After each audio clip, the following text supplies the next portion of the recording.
ഷാജി പൊയ്കൽ ചോദിക്കുകയാണ്, ഹാഷ്മി നാളത്തെ ജില്ലാ സമ്മേളനത്തിന് ഹാഷ്മി കാണുമോ? പിന്നെ ഉണ്ടാകാതിരിക്കുമോ? നമ്മുടെ പ്രിയപ്പെട്ട പ്രേക്ഷകർ വരുമ്പോൾ നമുക്ക് വരാതിരിക്കാൻ പറ്റുമോ? ഉറപ്പായും ഉണ്ടാകും. അപ്പോൾ എന്തായാലും ടെലിവിഷൻ ചാനലുകളുടെ ചരിത്രത്തിൽ ആദ്യമായി പ്രേക്ഷകരുടെ ജില്ലാ സമ്മേളനവുമായി 24 ചരിത്ര നിമിഷത്തിന് സാക്ഷിയാകാൻ ഒരുങ്ങുകയാണ് ഭാഷാ പിതാവിൻ്റെ മണ്ണ്. തിരൂർ ബിയാൻകോ കാസിൽ ഓഡിറ്റോറിയത്തിൽ നാളെയാണ് മലപ്പുറം ജില്ലാ സമ്മേളനം. 24 പ്രേക്ഷകരെയും പ്രിയ അവതാരകരെയും സ്വീകരിക്കാൻ തിരൂർ ബിയാൻകോ കാസിൽ ഓഡിറ്റോറിയം ഒരുങ്ങിക്കഴിഞ്ഞു. രജിസ്ട്രേഷൻ അതിവേഗം പുരോഗമിക്കുന്നു. സമ്മേളന നഗരിയിലേക്ക് 24-നെ നെഞ്ചേറ്റിയ പ്രേക്ഷകർ ഒഴുകിയെത്തുമെന്നുറപ്പ്. അവർക്ക് ചില പദ്ധതികളും ചില പ്രഖ്യാപനങ്ങളും അതുപോലെ തന്നെ എപ്പോഴും ഈ സമ്മാനങ്ങളും മാത്രമല്ല എപ്പോഴും ഈ പ്രേക്ഷകരുടെ കൂടെ സഞ്ചരിക്കുന്ന ഒരു ചാനലാണ് ഫ്ലവേഴ്സ് 24. ഒരുപാട് ചാരിറ്റി നമ്മൾ തുടക്കം മുതലേ ചെയ്യുന്നുണ്ട്. അപ്പോൾ അതൊക്കെ എന്നും അതുകൊണ്ടാണ് ഇത്രയും ഒരു പ്രേക്ഷക സപ്പോർട്ട് നമുക്കുള്ളത്. രാവിലെ 9 മണി മുതൽ SSLC പരീക്ഷയിൽ മുഴുവൻ വിഷയങ്ങളിലും A+ നേടിയ വിദ്യാർത്ഥികളെ ആദരിക്കും.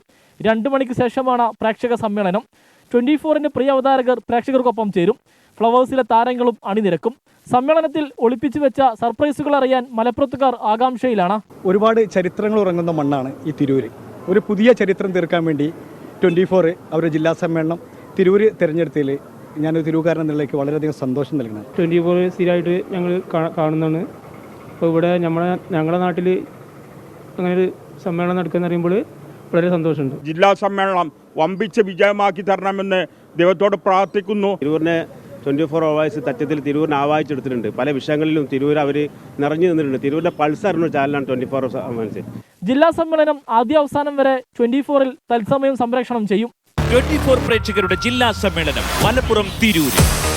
24-ന്റെ പ്രിയ അവതാരകരും ഫ്ലവേഴ്സ് ജനപ്രിയ താരങ്ങളും അണിനിരക്കുന്ന പ്രേക്ഷകരുടെ ജില്ലാ സമ്മേളനം നാളെ ഉച്ചയ്ക്ക് 2 മണി മുതൽ തിരൂർ ബിയാൻകോ കാസിൽ ഓഡിറ്റോറിയത്തിൽ. തിരൂരിന്റെ മണ്ണിൽ പുതുചരിത്രം പിറക്കാൻ ഇനി മണിക്കൂറുകൾ മാത്രം. 24 തിരൂർ.